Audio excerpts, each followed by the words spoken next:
The 3-wide Yinzer Graphics Super Late Model Tour enters round number 5 at USA International Speedway in Lakeland, Florida. This track no longer exists and is now just a time capsule captured in the iRacing Motorsport Simulation service that's now basically a mall complex in Lakeland. Finian, welcome to SimTV and the Yinzer Graphics Super Late Model Tour. My name's Kyle Heyer, joined by Finian Nakuna tonight for the 5th round of the 2020 season.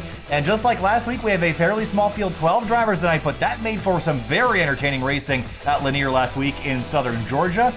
Or northern Georgia rather, but now we take on this track in Lakeland, a 3/4 mile facility for 150 laps. Yeah, former track that used to be here, now it's all shopping complex, apartment, something or other. They tore this place down a few years back, unfortunately, so this track only remains on the iRacing service. So, but we are here at Lakeland for USA Speedway and ready to go for 150 laps running.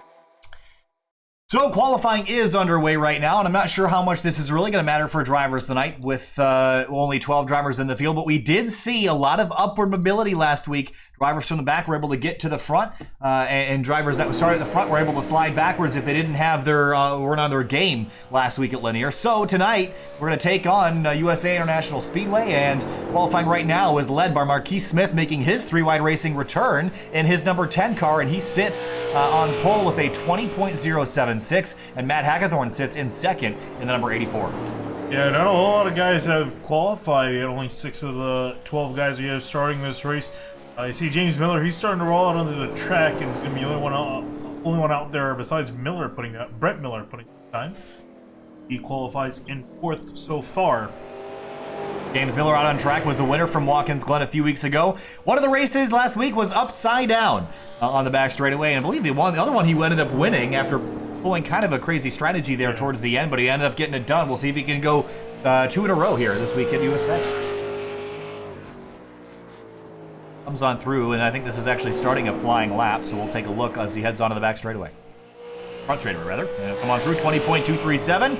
That's going to be a decent lap, but it didn't count, so he's going to have to go again. I think the wall contact got him out of 4. Yeah, that's really going to catch some of these guys off guard, and you're running so up towards that wall like that, you just nick it a little bit. It's even on entry, too. There's the opening on the entry into turn 3. Some guys might be catching that as well, but off of turn 4, almost hit the wall, but didn't this time, I don't think, at least. You did count it, but it was a slower lap. It'll put him 7th on the grid, slowest of the drivers that have put in a lap so far. Jeffrey Fisher now out in 0-6. Guys, ironically coming on and off as one guy finishes a lap, the other guy starts, so 0-6 Fisher out. New paint scheme for the 0-6 this week, a very, I don't even know what kind of purple. It's kind of a satin purple almost as he heads off into turn number 3 to start his flying lap this time. So we're right on board here, get a bit of an idea of what it's like to run around USA International Speedway.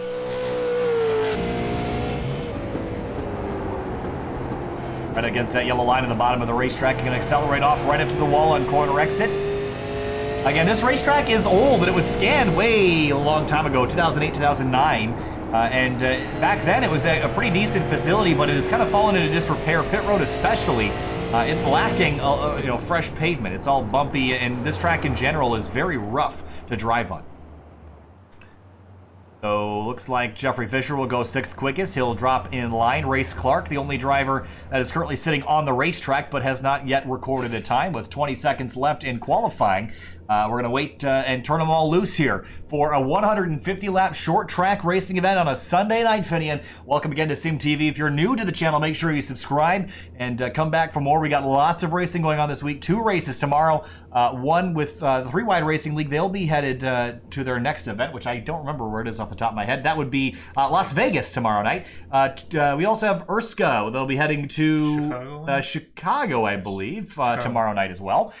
Tuesday, we've got 2 races going on yet again. It'll be the Grid Life iRacers Quarantine Cup. That will be from Mid-Ohio Sports Car Course at 9 o'clock on the Grid Life YouTube channel and Facebook page. And of course, right here on SimTV, the Fuel Mission 22 Premier Series will kick off from Watkins Glen tomorrow evening, also at 9 o'clock. Wednesday, the Spec MX-5 Sim Racing Challenge heads to round number 2 from Virginia International Raceway. They call it Heaven on Earth and will be there at 8:25 on the Winding Road Magazine YouTube channel. Thursday night, Scars Ferrari Challenge. They're back and they head to Road Atlanta, Michelin Raceway Road Atlanta in Brazelton, Georgia, which is right next to the facility we were at last week, right here for the Yinzer Graphics Super Late Model Tour. We took on Lanier, which is literally across the street from Michelin Raceway Road Atlanta. So this week we're at Passaic International in Lakeland, Florida, about to get ready for a couple pace laps before we turn them loose. Here's a look at the weather. Current conditions, well, it's pretty late in the evening here, but the track is nice and cool, as is the air around here. Yeah, and so it's going to lead to some pretty grippy conditions for the guys going to be talking about the surface. Pretty old and pretty used up, so they're going to need really as much grip they can get, at least from the weather, and I think that's going to assist them potentially making some passes. Let's roll through the starting lineup here tonight. On the front row, it's going to be Marquis Smith in his number 10 and Matt Hackathorn in the number 84. He'll roll off in second. Moving on back to row number 2, Ron Hagelin in the 11, going to line up on the inside row. Next to him, Brent Miller in 4th in the 89 car. In row number 3, it's going to be Justin Kolb, the 52 out of California. Jeffrey Fisher in the number 06 car. He rolls off in 6th. Back in 7th, it's going to be Corey Lindsay in the 00, lined up on the inside lane next to him. James Miller in 8th in the 09. Back in row number 5, Maddon Gruenberg in the number 54. He's a winner a lot here in this series. He'll roll off next to Kevin Finn in the number 14 car in 10th. Back in 11, it's going to be Ray Clark in the 22, and he's going to be lined up next to Richard Hines in 12th in the 87th. And last but not least, Nick Miller in 13th in the 99. We'll be rounding out their grid of 13 cars. So, field rolling through turns number 1 and 2. Great cameras here, provided as always by SimTV's own Finian DeCuna. Thanks, Finian, again for setting these up for me. We haven't been at this racetrack since October of 2019, so it's been a little while since we've been to this racetrack here tonight. So, 150 laps on the board. Again, you're joining us here as the Yinzer Graphics Super Late Model Tour begins round number 5. Just one race tonight. We did a double header last week. 2 75-lap races, I think? Or 200 laps. 2 100-lap races. Yeah. It was a half-mile track last week. We're going to roll out of turn number 4, and now the green flag is in the hands of the starter. Here we go. Yinzer Graphics Super Late Model Racing from USA. Green flag flies. We're racing from Lakeland.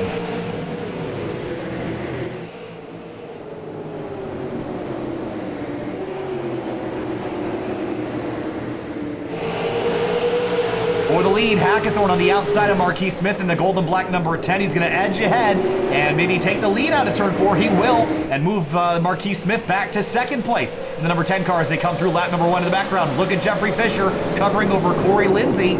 And also James Miller in the number 06. So both the 06 and 09 nose to tail as the rainbow colored car gets a little sideways at the exit at 2. Yeah, now going to dive up the inside. There's Matt Gruenberg on the outside in the 54 trying to get the spot. Not going to, at least for now, as Lindsay defends for that position. Up ahead, a battle side by side, I believe ahead of Jeffrey Fisher in 5th. Hagelin in the 52, Justin Cope on the outside, duking it out. And here comes Jeffrey Fisher, gonna look inside 3 wide for a moment, backs out, thinks better of it. Too early to be pulling a move like that, so he'll tuck back in line. The 11 of Hagelin's gonna clear Justin Cope just by an inch or 2. And now look at the 06 to the inside as the 52 nabs the wall on the entry to the first corner.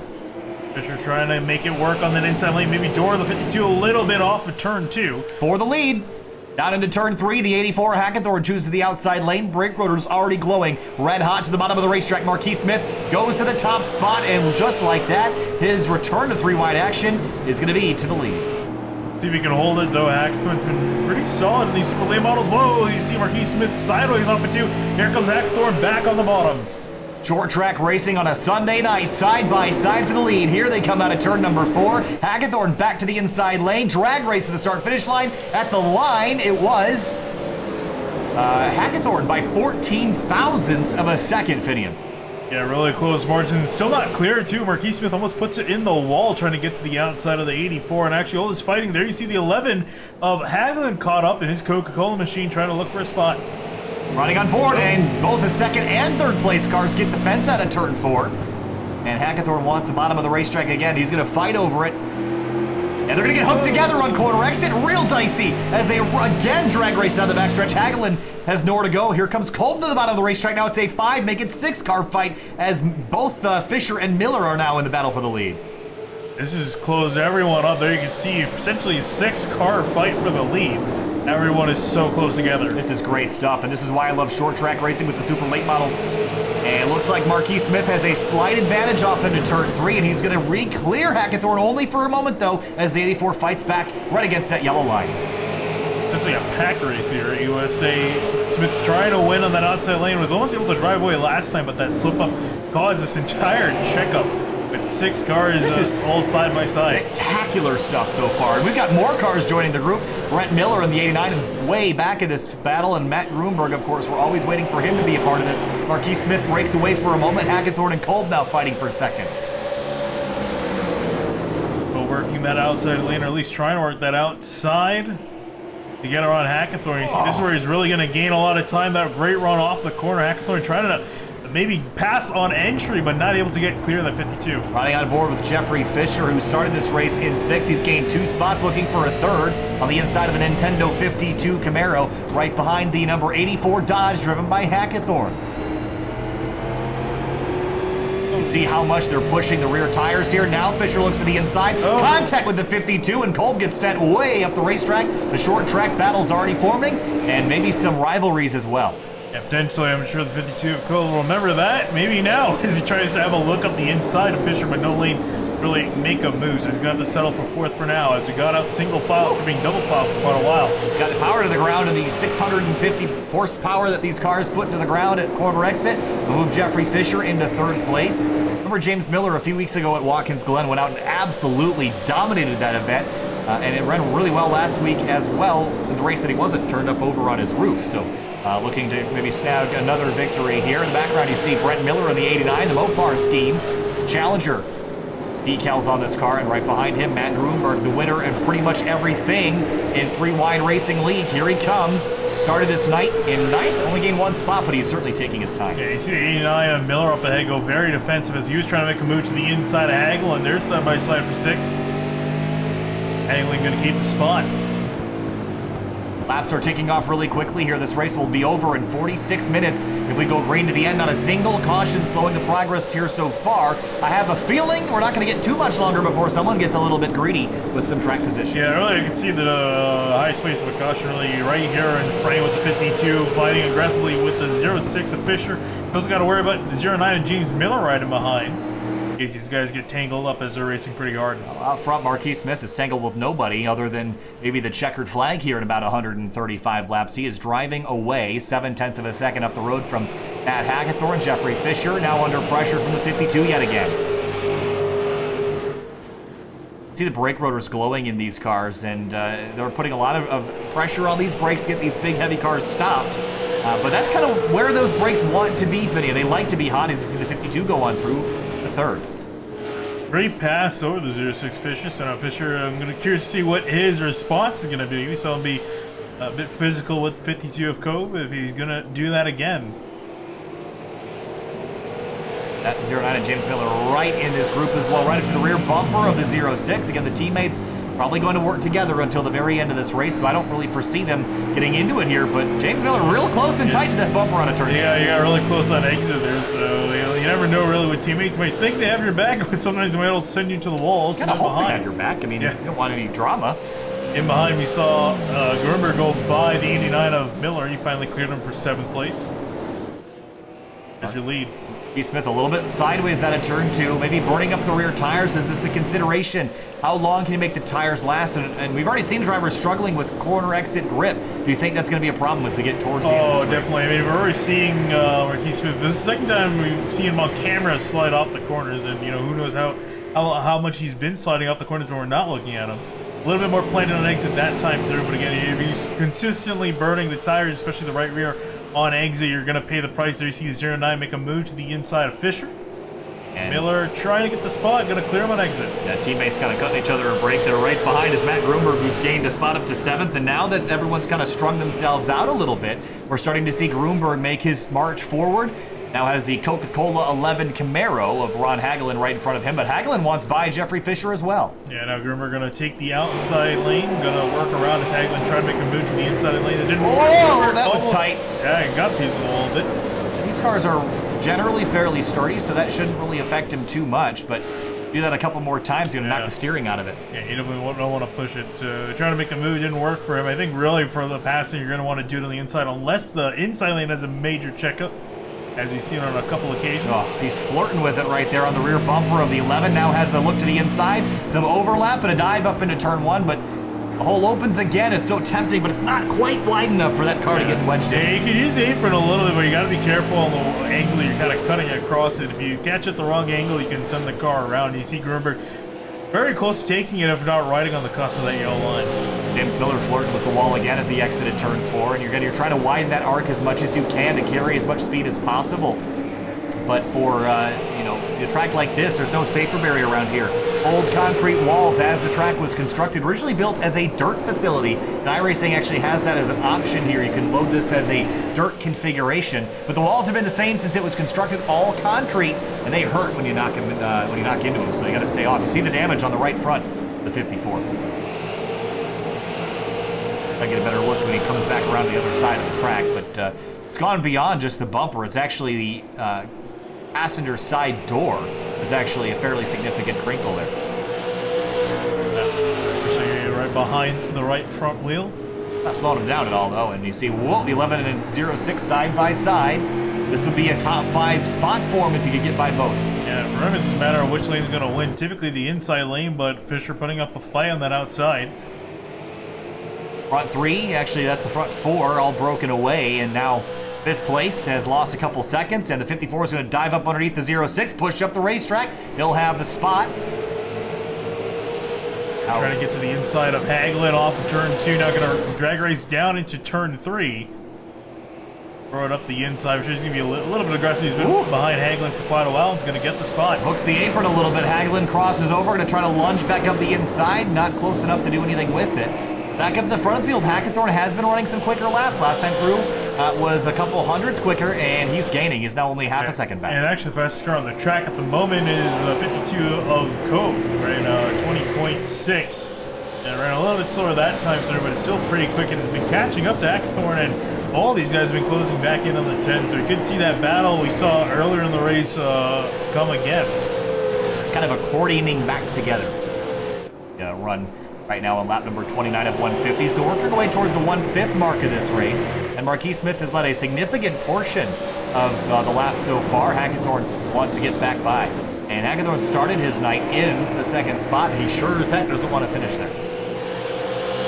I mean, he might want to. Well, I know he might want to finish a little bit. Oh, you want to finish first. Well, yeah, that's true. That's the idea about racing. Yeah, I mean, considering he's trying to chase Matt Gruenberg on the points, as short of a series this is, there are still point standings, and this is the penultimate round next week. We're going to be at 5 flags for the series, for the finale. It's over that quick. Yeah, because they're doing their Sunday series. They're split up into 2 different mini Supercars next? Yep. Oh, yes. Is that at road courses or ovals? No, it's a road course. Nice. Yeah, they're doing proper like V8 Supercars. We've never actually really gotten to do V8 No, Supercars. and that's what I'm looking forward to it. But yeah, so coming back to it, Hackathorn is 9 points behind Gruenberg, so he's trying to make up some positions on Gruenberg, and Gruenberg's been kind of hurt a bit by the fact that we haven't had a caution to kind of reset everything, though he is closing back in, and I imagine he's going to at least break into the top 3 at some point. So making good time. He's actually now the fastest car on the track. Yeah, I mean, it just doesn't take long, and Gruenberg's been so impressive. Think back to last season, won a huge portion of both the Cup Series events as well as the Truck Series events as well. So he just continues to impress as always, and marching his way forward. Still outside the podium spot, sits in 5th place right now. But Marquis Smith's lead is kind of stabilized at a half a second. Behind him, though, for 3rd, things getting up a little bit.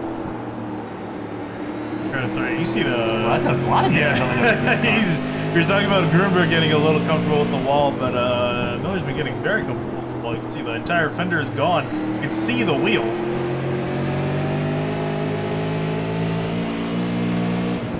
Not awesome, is it, for James Miller? I was just thinking as well while we watched this battle. Remember back when I tried to play around with being able to circle things? Oh, yeah. I just had an amazing idea. Is if I use the tablet, you can actually do it. I can actually draw, and I can just capture that entire display. That's pretty cool. Yeah, that's pretty cool. That would be really neat. So maybe I should hook that up. I'm going to play with it after the stream, I think. Have a little fox yellow. The reason why it looked so terrible last time is because I had to capture such a tiny portion of the screen, but I can capture a full 1920 by 1080 display and use the whole thing. It'll be nice and high resolution. Yeah, and you don't actually have to do it on your thing. You can have a separate. So you have to use your mouse. It's a cool idea, isn't it? And I found an app that's nice and seamless to make it into a fourth display relatively easily. So that'd be something I could connect right before we broadcast, and I wouldn't have to have it all configured or set up. Whoa, big slide for the 09 of James Miller. He's got pressure now from Gruenberg, and you can tell he's feeling it. Can't imagine that damage is really doing him any favors either. I really am curious. Oh, there he goes. Again. Yep. And another hard hit. Jumps out of the throttle to miss him. But that's going to start, you can already see him pushing up the racetrack, the steering and the toe. And these cars are tuned so delicately in terms of the suspension components to get the tires and wheels sitting at the right angle. So when you put the weight on them, the pressure on them, it sits at the right angle. So as soon as you hit the wall, it knocks all that stuff out. And all of a sudden you're dragging a tire sideways across the surface. Even if it's by a degree or two, it's going to severely impact the handling and performance of the 09 Toyota Supra.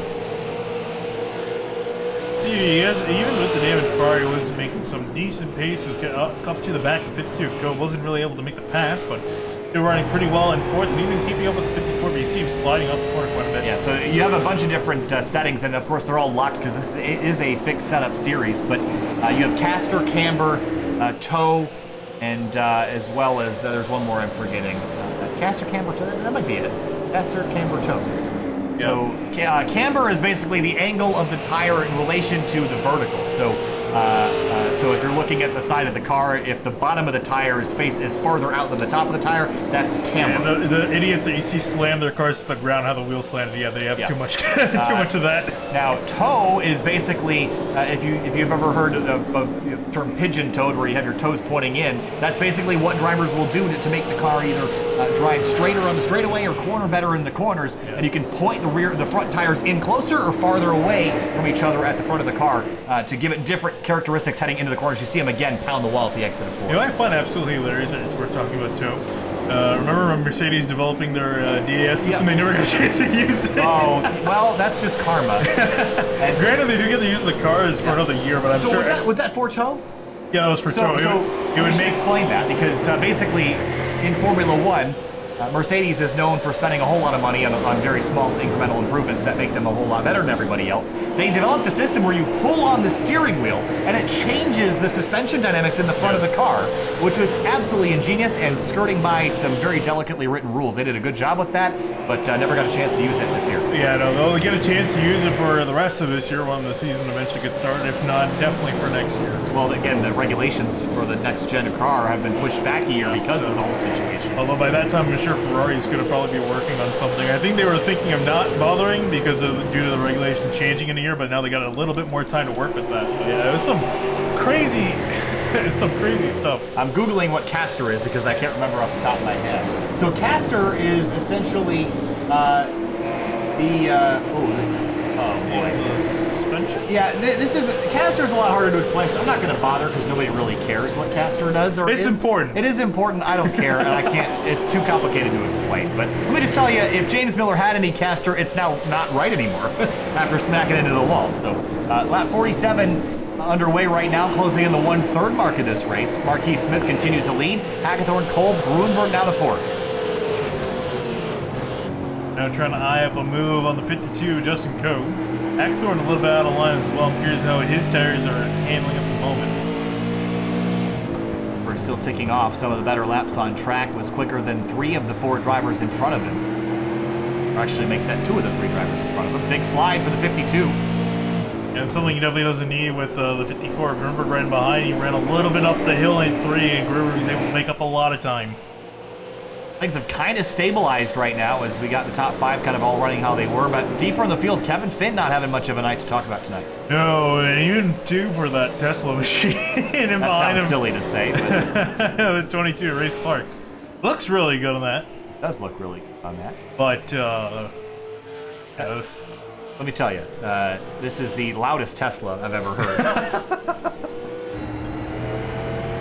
Yeah, not a good day for the 14 or the 20. Even for Corey Lindsay, too, he's actually dropped back quite a bit. Started further up in 7th, he's dropped all the way back to 11th. Yeah, really, Glory Motorsports in general not doing amazing right now with Corey Lindsay in 11th, Nick Miller back in 13th. So, not a great day for that team. Back up to 3rd place, though, because Justin Kolb has that Toyota Supra of Matt Gruenberg knocking on the rear panel of that 52 car. You can hear the tires of the Q screaming as they're coming sideways off of these corners.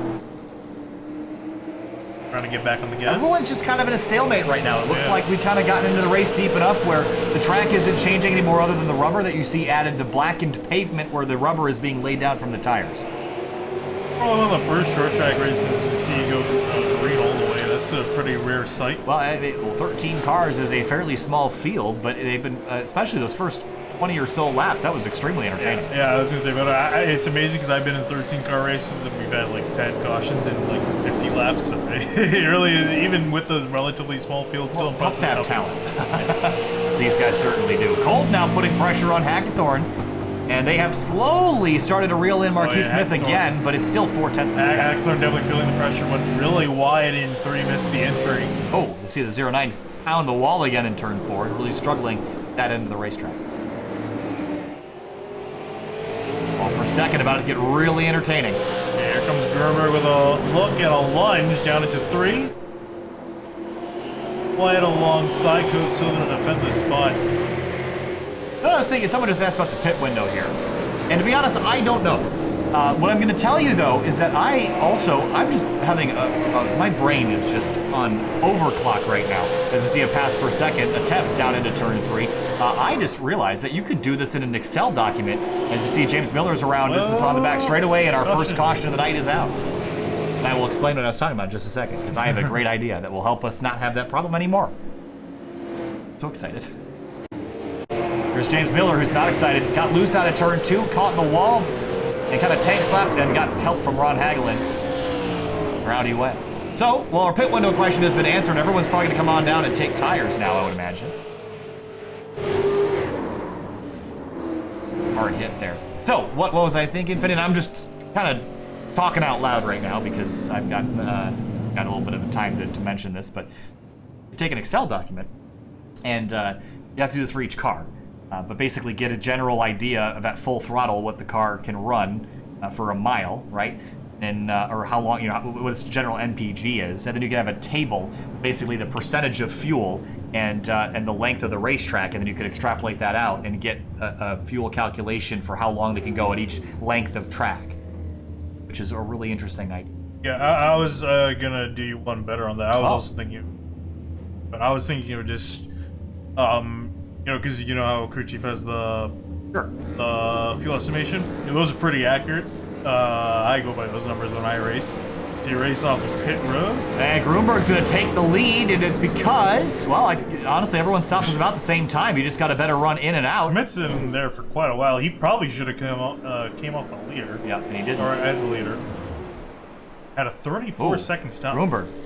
Asking questions about what the fuel mileage window was. I can tell you he thinks it's close to the end because he's got that engine shut off and clutched in.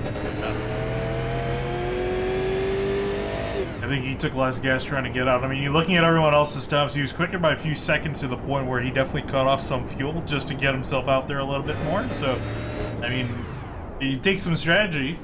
He's going to have to save a little bit of gas, but it bought him the lead. And while it's not necessarily hard to pass, but with a driver with his pace, he should be able to save fuel while also maintaining a decent lead. So what were you saying about crew chief? I'm curious. Oh yeah, so I was saying is I was just gonna, just go out in different cars and just have how you can have separate tabs in a spreadsheet. Sure.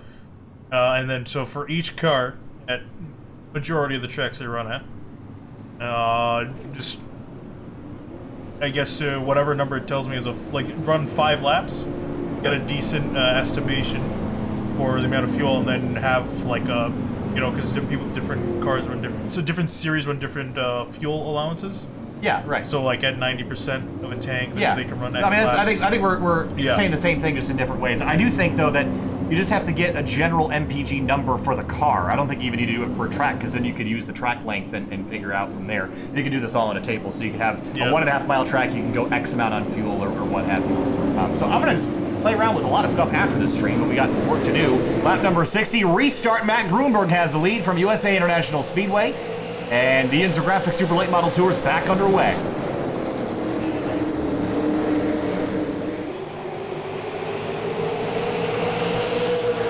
Devin Fitt now in the fight inside the top 5. as well as the 22 of Race Clark. Richard Hines goes up the racetrack. Mad scramble back here. Some of the drivers that came in front of the field now are kind of mired towards the back. A little bit of contact there between the 10 and 52, getting real racy off into turn 1. Yeah, it was a little bit of a tap, and they almost were pretty much drawing each other down the straight, almost into the turn. We could have seen a caution there, but it looks like Cobb's going to a little bit more contact as they enter in the corner, and Cobb's barely going to win the spot. Yeah, this is when cautions breed cautions. You get drivers pushing and shoving. They know how difficult it is to pass later in the run. Yeah, also a lot of red cars in the middle of the field right now. Clark, Hagelin, Hines, and Cobb. That is a lot of red, isn't it? Red race cars go faster. Jeffrey Fisher and Kevin Finn almost got together. Finn jammed on the minders to stop the car. Sideways, wall contact. Big hit for the 06 out of turn 4. Yeah, that was a massive hit to the wall. Here comes Clark way out of line. Trying to get a good run off the corner maybe for Finn, but he's going to have to deal with the 06 of Fisher, and I can't imagine his car is going to be feeling too good after that hit. Both those teammates have hit the wall really hard tonight, so you see him already pushing up high in turn 4, struggling with the handling of the car now that he's knocked the suspension out of it. Across the line for lap number 64, bit of a group back here. Brent Miller. Whoa! Cobb goes around after getting hit by Marquis Smith, and it looks like they're going to still remain green, able to save it. That was almost our second caution of the night. Here's a look.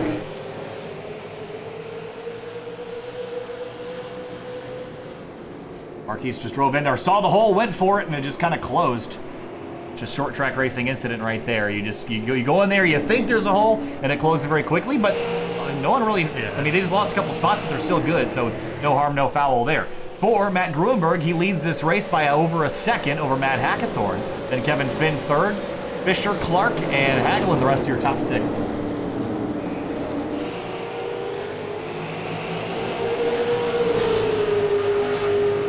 Trying to build up a run here on Kevin Finn. This is for Finn and Race Clark. This was a great chance for a caution and took really good advantage, gaining some spots, running third and fifth. And we were just talking about them before the caution came out that they were not having a good day. Back at around almost 10th place.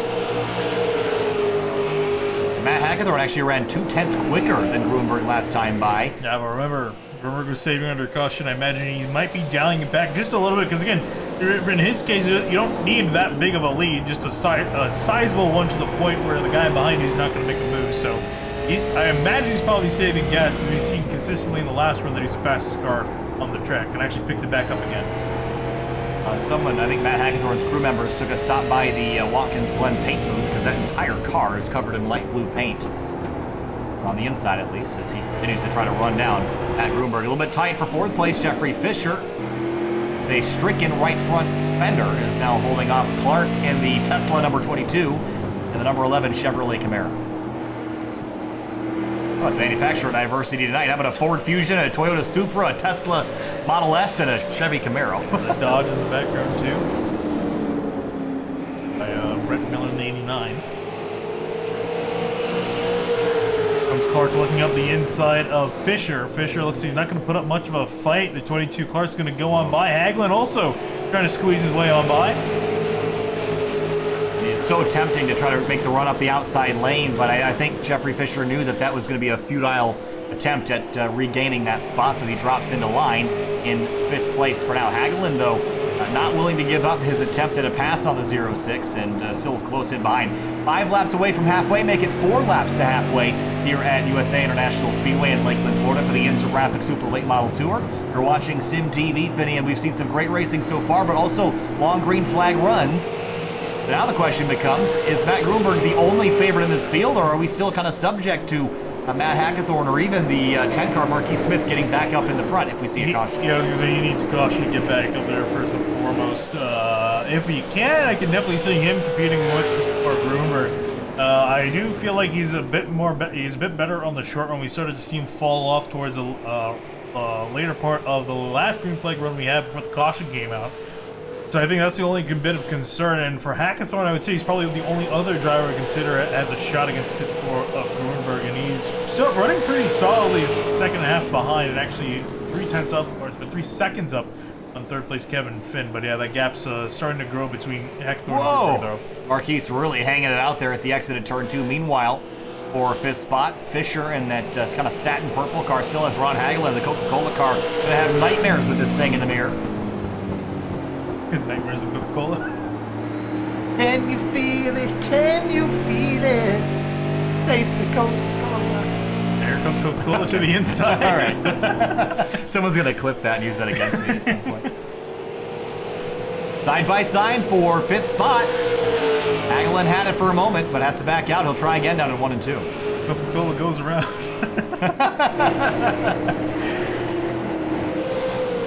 Is he one of the guys that turns the logo forward? They drinks, you know how Bubba and... Oh, that was a funny thing, actually, as we see Hagelin. Is he going to get clear on by? You should be able to get him on entry here. He's going to go off into turn 1. For a couple laps now. Here they go. I was showing the video of Denny Hamlin earlier about oh yeah. I was thinking, like, you know, yeah, he did the exact same thing. Logo. Yep. It's actually really impressive sponsor activation for these drivers. The Coca-Cola ones in particular. They're drinking their Coke, their water bottle that has Coca-Cola logos on it. They purposely turn it so the logo is facing out. Genius. I mean, it's so subtle, but it's if you. I wonder if they just like drive that into them, like when in their like media training, so that way they make them turn it 1,000 times. Yeah, no, and then no, to the point when they're not like being interviewed or on camera, they just naturally turn it. When they're just casually drinking with someone. Can you imagine like the Coca-Cola training center where they got them all lined up, and if you forget to turn it, they make you write Coca-Cola on the chalkboard 1,000 times. The Coca-Cola training center. I mean, hey, I kind of joke because we have really awesome partners in the Coca-Cola modeling company in Kokomo, Indiana, who they just had their Indy 500 qualifying event yesterday and today, and we weren't able to stream that because of prior commitments to SRO America and GT World Challenge America with the Assetto Corsa Competizione GT Rivals Championship, which happened today. And just like the past couple weeks, Kenton Cook has the worst luck of any race car driver in the world right now, at least Assetto Corsa. So that was a fun race. If you want to watch the replay of that and hear myself and Ryan Marine call the action, a 60-minute race at Circuit Paul Ricard in France, in Le Castellet, France. You can find that on GT World's YouTube channel. It was posted just about 5 hours ago. Kind of strung back out again, but it is okay, let's look down from high above. Where's Matt Gruenberg? On the right side of your screen. Where's everybody else? On the bottom right of your screen. He's got a big I mean, Hackthorne's still keeping decent pace. Actually, Hackthorne has almost an entire straightaway between himself and Kevin Finn. So he's keeping some okay pace with Gruenberg. There you see Kevin Finn, Race Clark, Hagelin, top 5. Oh, it seems like Miller and Fisher are just wringing the necks of their super late models tonight, whether it's sliding on corner exit or smacking the fence. 06 of Fisher? Or sorry, not Fisher, Miller, the 09. What about him? I just want to see the side of the right front of that car, 09 of Miller. Oh. Yeah, okay, there are faster pairs. I was looking at his car, I'm like, hell, he got that thing fixed up pretty well considering it was completely bashed in. Battle for 6th spot right now, Miller and Fisher.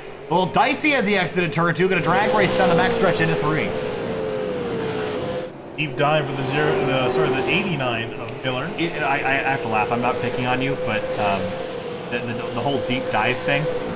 I don't think you ever said that until I used it in the Grid Life Touring Cup race from Gingerman Raceway. And I think from then on, it was like your thing, and you just like took it and ran. I just find that so funny. It's like the subconscious thing where I say side by side really slow because that's Evan Pasoko's call from Homestead last year. Like, it's just those subconscious things that, like, you would never think about, but it's, like, really interesting. You put them in the back of your head and you just, like, use them. I mean, I do that, too. I just thought it was interesting. Deep dive. I was going to say, 09 of Miller was looking to make a deep dive with Fisher. Deep dive. We'll say deep dive. Both of them hit the fence. I told you. They're both of them. They got an issue with the fence or something. They keep pounding it out at turn 4. Well, I think the faster pairs, they're going to allow them to abuse that a little bit more. That's not helping them. I mean, they're dropping down the order every time they do it. I don't see how it's an advantage. I mean, it's not Bristol where you can... they can run aggressively more on the corner. If they keep hitting it, then it's a problem. Yeah. Oh, there you go. I told you, hey, I'm just saying. I don't advise hitting the wall over and over. You see them there. Big damage there. I guess not like Bristol where you can just put your passenger side door up against the wall and get light speed out of it, but Marquis Smith goes back on by for 8th, and I'm actually pretty shocked at the drop-off in pace from Marquis Smith. Dropped out of the lead on the pit stop sequence and has since been able to do nothing with his restart. Ron Hagelin having a good night. He actually missed last week because he thought that the race was actually an hour or two later and missed the event last week. He was around, but just wasn't. Oh yeah, I did. I remember seeing that. Yeah, that was unfortunate. It's just a funny thing. It's like a real world crowd. Can you imagine that? Missing the drivers' meeting, missing the whole race. I wonder if a driver's ever missed a race. Missed a race. What do you mean, like just slept through? Like Morgan Shepherd or something? Probably in like the 50s and 60s. I can absolutely see it. Like when it was less official. It's the big race and they sleep in and the wife's like, why aren't you at the track? The race starts in 10 minutes. You know? Yeah. Oh, I can definitely see that. But now it's like they have like people. They have people. Yeah, they have Handler people that says really do that. Tom O'Gorman put them the other day. I think it was really funny. He actually was singing praises about Jimmy Johnson the other day. So I don't think I've actually told you the story yet, but maybe you were. I don't know. But I was discussing it with Tomo yesterday. We had the SCCA Hoosier Esports Super Tour, in which we had the Valvoline drivers, real and sim drivers, including Hendrick Motorsports drivers, Chase Elliott, William Byron, Jimmy Johnson, and Alex Bowman, all competing. And for majority of the drivers, Tom O'Gorman was one of the people that was setting up these events. And for the majority of the drivers, Tom was just communicating with their PR people. Jimmy Johnson texted Tom O'Gorman and asked him how to get Discord and how to log in, and was saying how they were just kind of shooting the breeze and how he was eating his In-N-Out or whatever burger he had, or or his Shake Shack or whatever. And I thought that was super cool because that just goes to show you, like, everyone always has been singing praises as we see these guys. Oh no! Okay, well, and interrupt the story time. I we got caution. 22 and the 11 spinning out of turn. All I was going to say was that Jimmy Johnson, as expected, is a totally rad guy. I'm sure these two don't think very highly of each other right now. I don't think they think they're rad guys either. So let's go back and take a look. Very slow, lazy accident. Yeah. Hagelin just accelerates, and they just both spin. I think Hagelin was expecting Clark to be higher up on the exit of the corner. Kept his line fairly low on exit. Yeah, he did hold him a little tight there, but certainly on Hagelin to accelerate into that zone. There's Marquis Smith was making a pass on Jeffrey Fisher, wasn't able to complete it before the caution flew. Second caution of the night at lap number 95, just about 55 laps to go. This should answer any fuel questions because everyone's going to hit pit lane. Gruenberg might just add a little bit more gas in to save the rest. And are tires worth it, do you think? Probably right. Maybe not so much left. So I don't know. We'll see what these guys decide. Everyone's just taking 4 tires.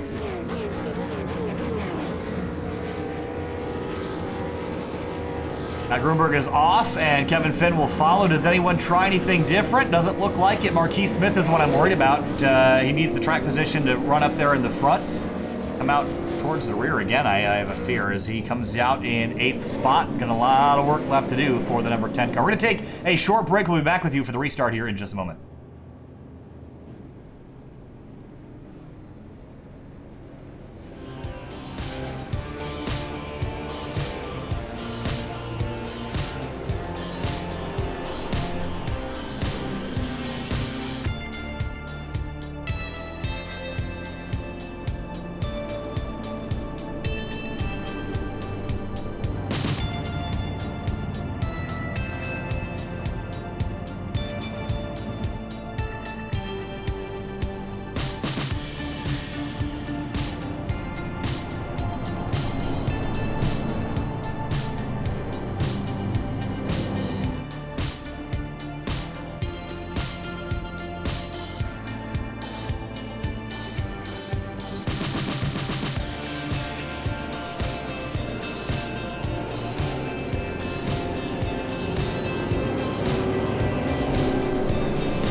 Coming back to the restart here for the Inzer Graphics Super Late Model Tour, round number 5 from USA International Speedway in Lakeland, Florida. Lining up for the restart, it'll be about 52 laps to go when we get the restart here. And we got all 13 drivers left running that we had at the start of the race. Only 2 cautions slowing the progress. Let's turn them loose. 52 laps Hackathorn and Gruenberg on the front row. The 54 is your leader.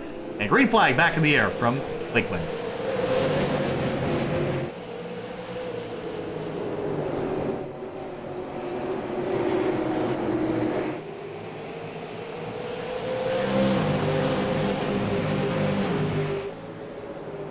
Big slide in turns 3 and 4 for Kevin Finn. And that's going to let Jeffrey Fisher get a run back at him. Big scramble out of turn number 4 with the 10 car, the 52, all together. Yeah, remember the 10 and the 52 got together on the last restart, and they fell back quite a bit. Marquis Smith also getting bullied out of lane as Lindsay's trying to have a look up the inside. Smith trying to keep him down below and try to work around the outside to keep that spot.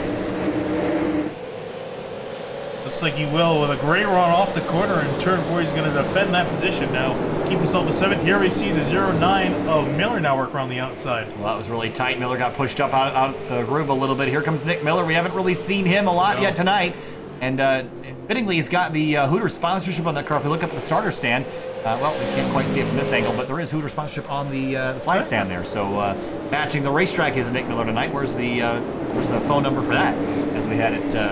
what was the guy's name? Oh, I forgot. The State Farm agent from Southern National. Yeah. I don't remember. Somewhere.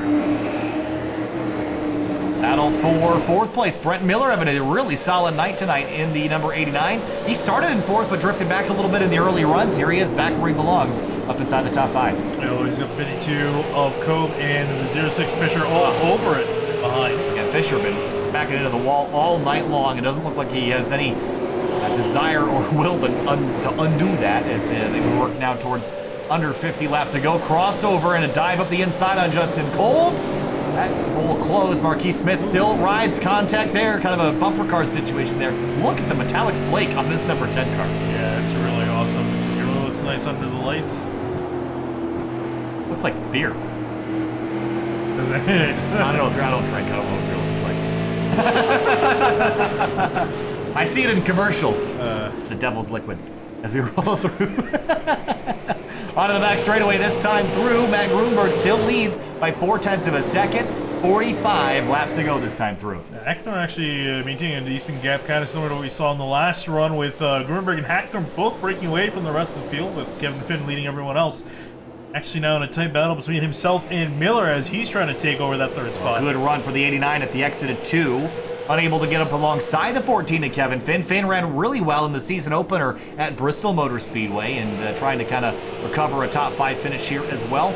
Struggled a little bit in the early parts of this race. Started towards the rear, back in 10th spot. Here he is up in 3rd. Justin Kolb knocking on the door. He wants back in the top 5 and he's there already. But wants more.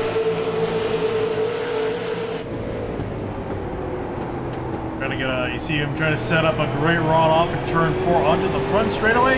Sideways off as he's carrying so much speed on exit and gets the car loose. Right on the tailpipes of the 89, running out of laps. 40 laps to go in 2 laps. Really putting those rear tires to work. I'm going to try the high side in 3 and 4.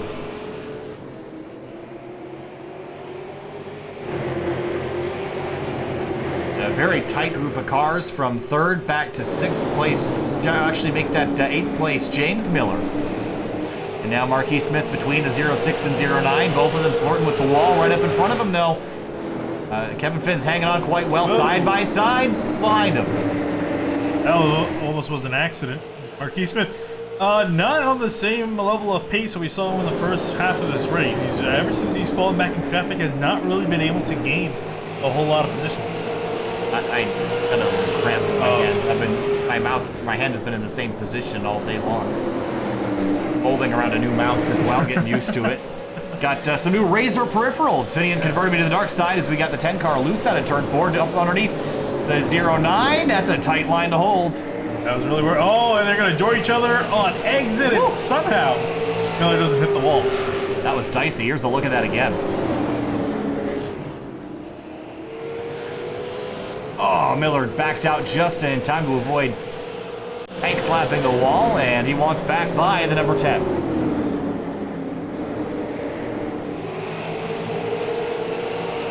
Trying to build up a run. He got a good run off of 2. Doesn't take a chance to have a dive to the inside. Well, good look at the socials on the rear of the number 10 car at MT2 Esport. Instagram, Twitter, and That's an up-close personal look. If you're close enough to read that, close enough to make a pass, and that's what James Miller's going to do. I also dig how Miller, and I think a few other drivers too, they have like their social stuff like on the hood facing the camera. Yeah. Oh! A nice catch there, Finian. Yeah, I noticed it the last like week ago. Man, that was really close off of 4. And it looks like now Miller's going to clear. Is Fisher in the same? I think Gruenberg might... Nope. No, he doesn't. Okay. Hackathorn? We're going to just jump through the field real quick. I think maybe it might have been just Miller's car that I noticed, I think, last week. James Miller. Just James Miller. Yeah. Well, cool attention to detail for... sorry for the epilepsy-inducing camera swapping there, but I was just really curious. Quick run through the field. Yeah. Well, run through the field has Maddon Gruenberg. He started this race back in 9th place, and just no one can touch him. 35 to go. It did take him quite a while, and I think even if we didn't go green all the way, it would have taken him even more time to get back up to the front. Really, he only got up here to the lead position after some strategy on pit road during the first caution. Been up here ever since. No one's been able to take it away from him. Teammates battling for 6th, and Fisher's going to hang on, but runs up the racetrack a little bit. Marquis Smith wants underneath both of them. Looks like Fisher was trying to let the 09 go on by in 3, but a little bit of miscommunication there. Now he's going to be able to get on by. Is Fisher trying to defend that spot also from the 10 of Smith. Oh, they almost get together on corner exit on turn 2, flirting with inches. There's a joke in there somewhere as they rocket through 3 and 4 and come back onto the front straight away as, well, they see the 06 catch the wall again. Marquis Smith dives up underneath. Jeffrey Fisher. Oh, there's going to be a turn. Fisher, oh no! Almost had it saved, corrects into the wall, caution out with just over 30 to go. Yeah, I was just about to say, he actually almost had that save, but unfortunately the car cut, and straight into the wall he went. All right, so that's our 3rd caution of the night. Let's go back and take a look. He almost had it saved. Back and right there's the turn, and had it corrected back to the right, then it snaps back. You can see how much wheel he put into when he got turned sideways from this angle. Well, it drives off into the corner. You can see also a lockup from the 10-2. That's how I knew he's goes flying up into the 06. Now watch the wheel, watch the hands of the 06. Yeah, he cranks to the right, but right here he's got to already be 190. He's just too late to catch it, and that's concrete right there, hard into the wall. That car is not looking great right now. But again, you can just see inside the car. You know, you try to catch it as early as you can, but if you get behind in it. You have to be unwinding before you're back straight, otherwise you're going to just overcorrect and hit the wall, which is what happened. Yeah, really, one thing I found out really in these kind of scenarios, you see him get hit. Yeah, he also gasses it up too. The best thing really in that situation is to really just slam on the brakes, lock the wheels down, because you prevent the front wheels from going forward or into the corner like you normally would. And you kind of slide a bit. You also have to be careful about sliding up into the wall, but you don't get that, you know, yeah, if you can minimize that reaction of turning the car all the way to the right, because the wheels catch at some point. When you're done sliding a bit and you go flying to the wall. We've had a little change in strategy here. I love this call. Yeah. You're not going to beat Maddon Gruenberg by doing what he did, and a couple drivers stayed out. And he's all the way actually back in 5th place. So actually make that probably 4th Haglin's coming because of the lap down. Actually just got the free pass, so going to be finally on the lead lap. And so Gruenberg going to be back in 4th place. Cars ahead, and they're going to stay out. Yeah, I mean, at this point in the race, might as well. We're going to probably get the restart around 25 laps to go, so... Might be a little bit less than actually. It's going to be a little more than that. So to go 27-ish or so. 28 as we get the 1 green probably next time by, so... Relatively short pace periods here under caution at Lakeland, Florida. You'll look at some of our race information today. 7 lead changes up at the front of the field. We've had 3 cautions, fast lap so far by that number 54, Maddon Gruenberg, a 20.41. Still a full 0.2 off of what Marquis Smith ran in qualifying. But Smith, again, after leading the opening stint of this race, hasn't really been much of a factor since then. Even less of a factor, too, after he's back in. So we started this race with 13 cars 122 laps ago and about 55 minutes ago. Start with just about 27, 26 to go. Come back to the green, and we've still got all 13 running and all 13 on the lead lap. Yeah, and also just Marquis Smith all the way back in 12th, getting a new wall for bringing out that caution.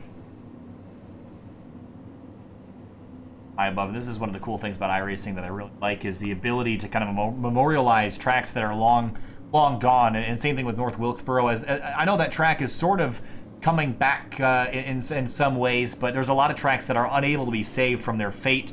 And of course now it's no longer here. And kind of the warehouse. Oh, that's even lamer than yeah. At least it was like a mall or something. Well, a mall is just a warehouse that nobody goes. Not wrong, though. I'm just saying. I can't imagine whatever sits on that land is any better for the community. Final race was run in 2008, and it got torn down officially. I can't imagine whatever sits on the property now makes the county more money than this used to. So, green flag back in the air. Justin Cole, we're going to bring us back, and we're going to have 27 laps to go. Whoa, big scramble out into turn 1. Gruenberg gets shuffled out of the way by the 84 Hackathorn. He goes on through as side by side for a second. Miller and Finn bang doors at the exit of 2. And they're still side by side going down into 3, and a bunch of fast guys in behind. Oh, they touch! Contact with Miller. Does he save it? Nope. That's going to be a big hit out of turn 4. Caution going to be right back out. Gruenberg get in. That'll be interesting on the start, but you see the nose completely smashed in for the 89. Is that just the Challenger, or is that just damage? It's kind of hard to tell, honestly, after that got just bashed in. Take a look at how Brent Miller found himself in this position. It just was so tight there for a minute. Here's a look. Contact, they're just both going for the same spot. A little bit of a tap by the 54 to finish him off. Bounces off the door of the 84 of Hackathorn and almost had it stopped, but still found himself in the wall. It's right on board. There's that little, yeah. Light hit, but again, the concrete hurts. Hagelin's going to come on down, and you see the 06 car of Jeffrey Fisher also going in. Car looking. Some checkup kind of causing this incident. Let's see whose damage it matches. Taking a look through the field to see if we can kind of get an idea of who's got the missing piece of the damage. That looks like it was just wall contact. A lot in the right front. So. Trying to put the puzzle pieces together and see what parts fit, and I don't see anybody rear end damage that that potentially.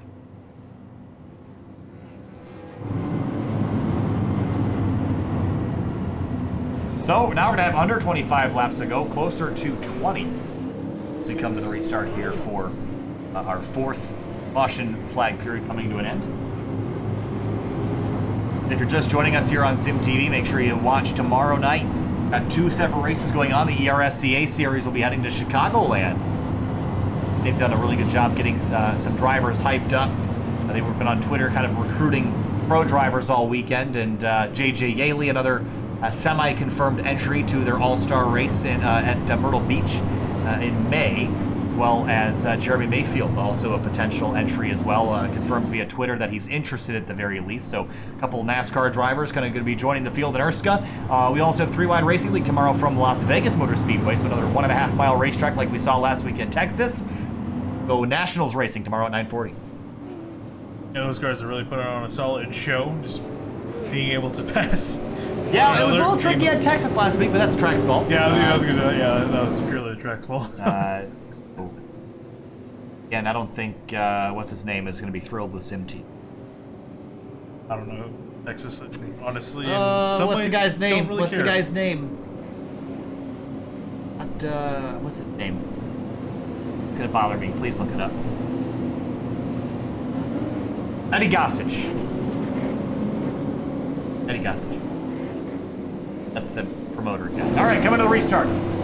Man, 22 laps to go, and already Kolb is firing off, and he's away, trying to put as much distance between him and the 54 car as possible. Ooh, to the inside of Kevin. Finn has a look. Is 84 Hackathorn. Couldn't get down there in time. Here comes Gruenberg, Gray run off the corner, trying to fight with the 84 to get that inside lane.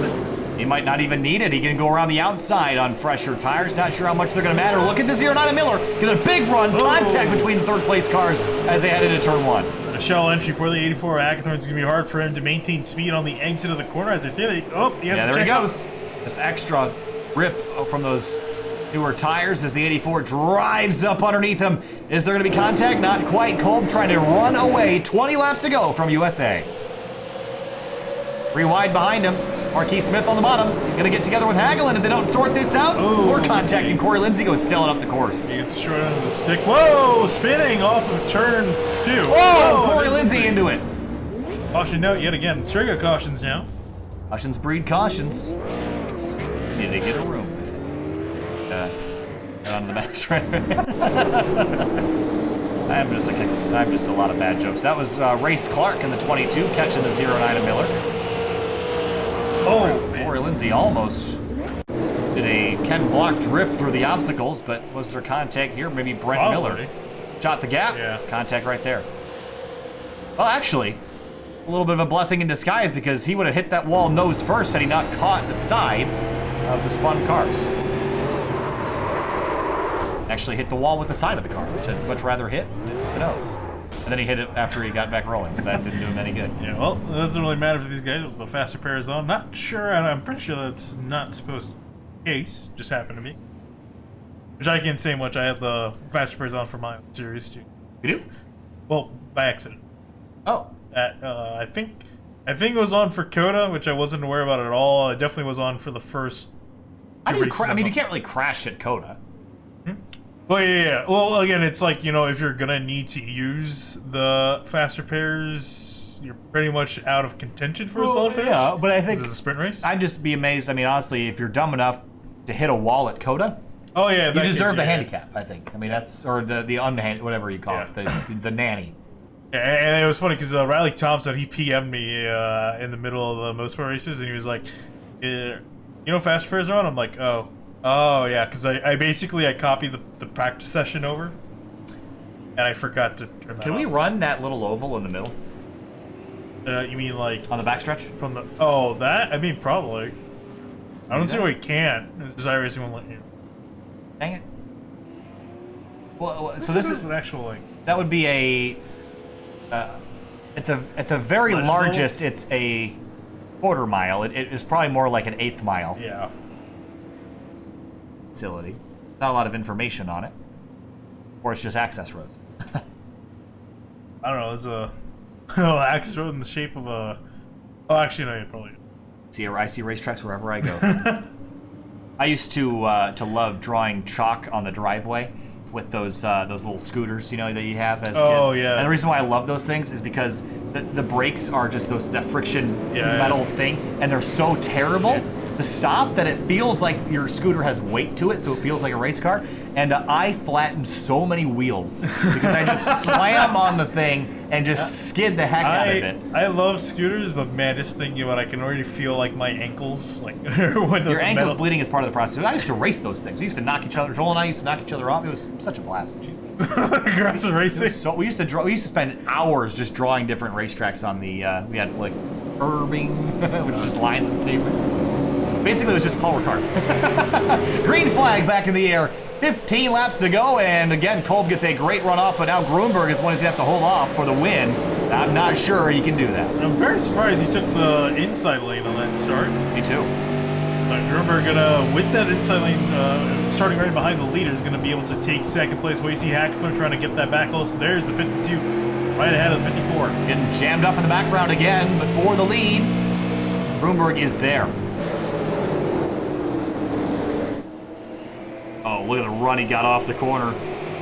Here he comes. Yep, right to the inside in turn 3. Coach's going to let him on. Oh, look at the 84 sail into turn 3. Sends the 14 up the racetrack. Going to tangle out of turn 4. There goes Nick Miller. Wow. Wait for We're it. done? Wait for it. Oh, he really. They're all just sending it now. Going to turn back down the racetrack. Is there space? Barely. Barely space. Thought it was going to be 3 wide. Typically, you see a wreck, you know, almost a lap later after an incident like that, but they're able to keep it clean. Well, Matt Gruenberg is through to the lead. No challenges from anybody else. Marquis Smith working his way back up inside the top 5 past Kevin Finn, and he's actually taking advantage of these late race restarts. Yeah, I was going to say, this is more or less where I thought the 10 car would be at this point in the run, but Kevin Finn going to have a look back on the outside. can't quite get it done. Looks like Smith's gonna hold on to that fourth spot. Good run for the 14, but nowhere to go with it now. He's going to dive up the inside and try to take a look. Drives in deep. Marquis Smith slams it over down to turn 1, and he's going to turn him around. They're all going to stack up out of turn 2. And caution is out. They're going to get hit. And with 10 laps to go, the caution is out for the 5th, 6th time. Just like that, commentator curse for the 2nd time today. Sorry, Kenton Cook.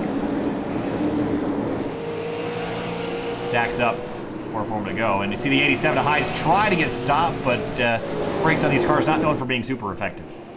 Yeah. And once the 14 gets into the rear bumper, it's best for the 14 just to finish spinning him around, rather than try to get off, because he had the 09 right up his tailpipes as well. So you just try to get rid of him, but by that point it was over for Marquis Smith. All right, how do you beat Maddon Gruenberg? What do you do? Is it possible? Not really, honestly. Okay, well, there's honesty.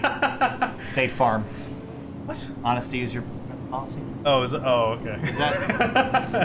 I haven't really seen. I haven't recently seen a State Farm. I have typically more seen even know farmers. If that's their slogan. And Allstate. We are farmers. Dun dun dun dun dun dun dun. They are almost definitely going to flag me for that. That's some content ID. No, right it's there. it's a cover. Cover of the Farmers Insurance jingle. Yeah, it's covered. We should do all the insurance jingles. Hold on, I got this. Allstate, are you in good hands? Gecko, save 50% or more on car insurance. All right. Gecko. This is the worst. I'm sorry. There's going to be so many thumbs down on this at this point. What are some other auto? Do the Sprint. Can you hear me now, or is that Verizon? Well, I'm talking about auto insurance. Well, I'm running out of insurance companies. There's Liberty Mutual. Oh, Liberty. Never watching too many. I only see them on during like NASCAR or any races on TV. Yeah. Which makes sense, but I've never seen them anywhere. Did you know Geico could save you 15% more on cars? Oh, my favorite. Oh, the General. I forgot how it goes. Hold on. Some save online. Go to the General and save some time. Did he have a penguin or something? I think with him too. I don't know. I think it was a penguin. Or is that Planters? Wait, what's Planters? That's the the nuts. Oh, it's a nut, not a penguin. Baby nut. That was their whole thing. Oh yeah. They went on for that. They went on with that. What's the thing?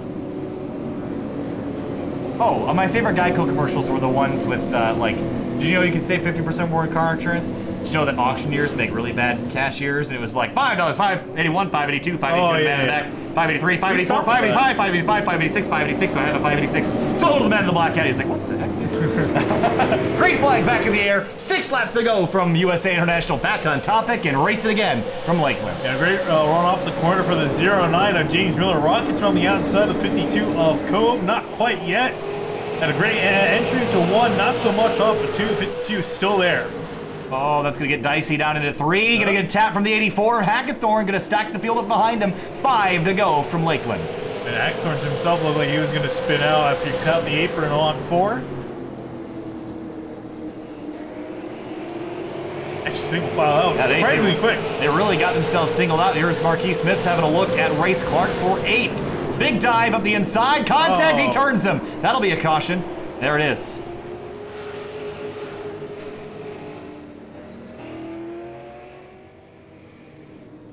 Back to Geico. I'm just kidding. It's fun to have a little bit of fun with these streams after growing gray hairs in the SR America one. So, whoa, that was just a big send down in there. This flat took him out. Yeah. That's just how things go sometimes. Oh, Colleen did a good job keeping it off the wall. What am I looking at over there? Is that a banner? Yeah, it's a banner. Big green white checker now? Yes. I would hope so. This race is going to finish under. You have green white checker. What? 2. Yeah, they should be going. Or 1, but they won't I forgot how it works. It's been a while since we've had this situation, so bear with me. Sorry.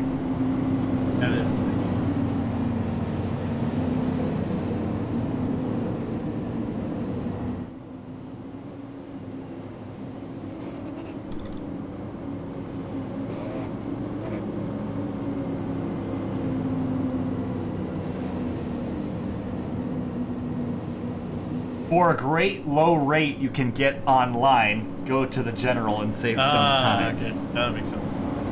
We got it. It'll be a single attempt at a green-white checkered, so this will will be it? Yep. For a great low rate you can get online, go to the general and save some time. I did it. Good. Clip that, somebody. I think it's another insurance company. So, Allstate, Farmers, Liberty Mutual, Geico, State Farm. I think I already said State Farm. Well, what's the one where AAA. They don't have an app. What's the one where they have like the dude with the fisher, like the fishing pole? He like has a dollar bill at the end. Oh, you almost had it. I don't know if that's auto insurance. I don't know. Be what's the is the dude that protects from mayhem like me? That's Allstate, right? That's Allstate. Yeah. Those are great commercials. My dad loves those. Yeah. The one where he's like licking the woman's face, or it's like, I'm a tree that you forgot to trim or whatever, and he like falls onto the. Yeah, those ones and Geico's ones. Like, I don't care who you are. I don't care. Really I don't good. care. I don't have any opinion on any insurance companies in particular, but Geico, I think their commercials are the best TV commercials of all time. They started to all the way back to the caveman ones. I thought those were hilarious, if not a little bit racist. I feel like they've kind of fallen off their game a bit with the recent ones. They've kind of been more kind of bog standard recently. Yeah, but like they've earned that right though. Oh yeah, no, like they've had the best ad campaign out of like all the auto insurance companies. Like, other than really, I guess the Allstate one that was pretty good. Yeah, I think Geico's caveman one, so easy a caveman could do it. A little bit. Oh, that is State Farm. Oh, it is State Farm. Oh, and the Jake from State, that was good too. Yeah. He sounds hideous. That was good. I like that. Why are we talking about this? This is a weird topic. We're going racing. We're gonna have 2 laps to go. The incumbent Victor, this is like elections, out front. Don't remind, dude. We don't talk about the elections. At least the guy that wins today is popular. There it is. Oops. Did I say that out loud? Coming to the restart, lap number 151 out of 153. This race started as a 150-lap event, so we're 3 laps over our scheduled distance. And we're going to go racing now to finish out Unser Graphics Super Late Model Tour, round number 5. Green flag back in the air and a good restart for James Miller. Not going to be enough, though, to stay alongside the 54 into turn 1. Yeah, Gruenberg held him for quite a while. Going to race down hard into turn 1. Actor trying to make something work on the outside. Go trying to look up the inside for third. Not going to get there, though. Coming to the white flag this time through, gonna be Gruenberg. James Miller is close enough to take a stab at him. No, he loses all that time on corner exit. White flag in the air from USA. 3 wide behind him. Brent Miller to the inside of the 06. That's gonna get ugly. If he doesn't back out, he will. Oh, I'm surprised they didn't wreck. Thought they were. Oh, here they go again. There they go. They're gonna crash. There goes the 22 into the wall. But for Maddon Gruenberg, checkered flag waves, and just as he's done the past couple weeks, he'll go to victory lane in the Unser Graphics Super Late Model Tour from USA. Fantastic job. It's going to be Miller in second, Hackathorn third, Justin Coben fourth, Richard Hines, how about him in the 87, up in fifth. Great day for him. Race Clark's going to limp at home back in 12th spot. Disappointing finish for him. All things said and done, Matt Gruenberg again takes victory here, and we forgot Progressive. That's the one you were probably thinking of when we were thinking of ones we were missing. You actually graduated from Binghamton. Yes, you did. Flo.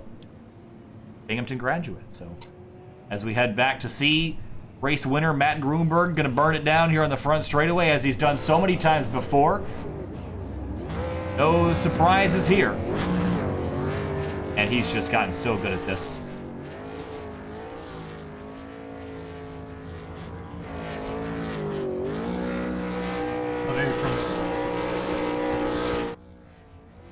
Cool.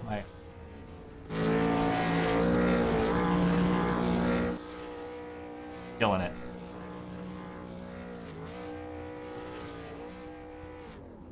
It's an amazing job for those. I didn't blow the engine this time. Yeah, didn't blow it. Here's another look. Well, he's gonna turn around and try again. Do the other way. maybe he's. Oh, I'm just curious to see if he'll go back the other way now. Probably.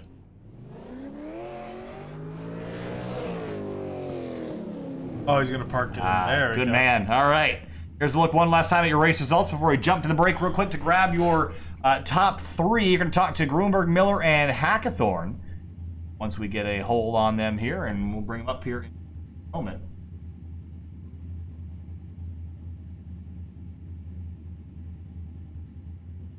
Up and if we can grab a hold of Matt Gruenberg here, and we'll talk to him real quick.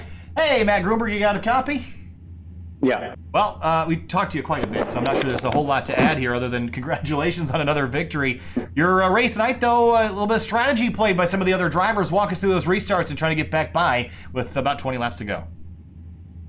Yeah, it was actually pit road that put me in the lead there. That first caution, I just tried to take as little fuel as possible and be able to go whenever the left sides dropped. And I guess the other guys took a little bit extra fuel, and I was able to get me in the lead there. And then it was pretty good from there on out. And then we had a couple other cautions, and a couple guys stayed out, and that was interesting. A couple of those restarts. Thought there might have been a couple of times where there could have been a big wreck. But we were able to save that, and then ultimately able to get by Justin there, and then played a little bit of strategy at the end to help get James a good result, and ended up coming home with the win. So all in all, a good night for the AV guys, and it was a good race. All right, Matt. Hey, congratulations. A really solid run for you tonight. We'll look forward to seeing you next week for the final round. Where are we at next week, Finian? 5 Flags. 5 Flags. Good luck next week. We'll see you later. Thank you. Now to James Miller, who brought it home in second place in the 09. A little bit of wall contact tonight, James, but you got it all fixed up and had a good run there towards the end. Had a side-by-side restart with Matt Gruenberg, but he got ahead and won the race. He finished second. Solid run, but walk us through your night. Yeah. Oh, sorry. It was quite the night because I didn't get at all anywhere close to a good qualifying lap in, and the first run was just horrible. Like you said, bounced off the wall, and that just killed the right front. It would not turn. Ended up having it get wicked loose on the exits, and that ended up spinning us out and caused the first caution there. But yeah, I got it fixed up. Unfortunately, took right sides, and that made it even more worse. So that next run was not enjoyable at all. But then we were able to take 4, fix the damage some more. Kind of got banged around a lot, was in a lot of incidents. Had quite the night, but yeah, I got to the end there for that restart, and I didn't have anything for Matt. The only shot I really had was off that restart. If I drove in to turn 1 a little deeper, I might have been able to slide him up, but I didn't want to do that to Matt. I wanted to try to beat him clean and fair, so he had a better run off on all the corners, but Matt definitely made me work for that second place. He was all over the bumper on that last lap, but glad to bring home second. All right, James Miller, second place tonight in his Toyota Supra, the 09 car. James, thanks for talking. We'll see you next week. Thank you, guys. Now on to third place finisher Matt Hackathorn in the number 84. Matt, third place tonight. Started your night back in second place and finishing P3. I'm sure you wanted 2 spots better, but walk us through your night chasing down Gruenberg and Miller. It was fun. I mean, the last restart was green-white checkered was fun. I did it as close to short track style as I could. Started underneath James. Started trying to beat the crap past him, but those guys are so good. I can't complain about what they do. They're really good to race against. But yeah, for the most part, I was just trying to save tires all night. I was like, every time we get a good long run, I'm like, okay, keep this going, because I'm saving tires.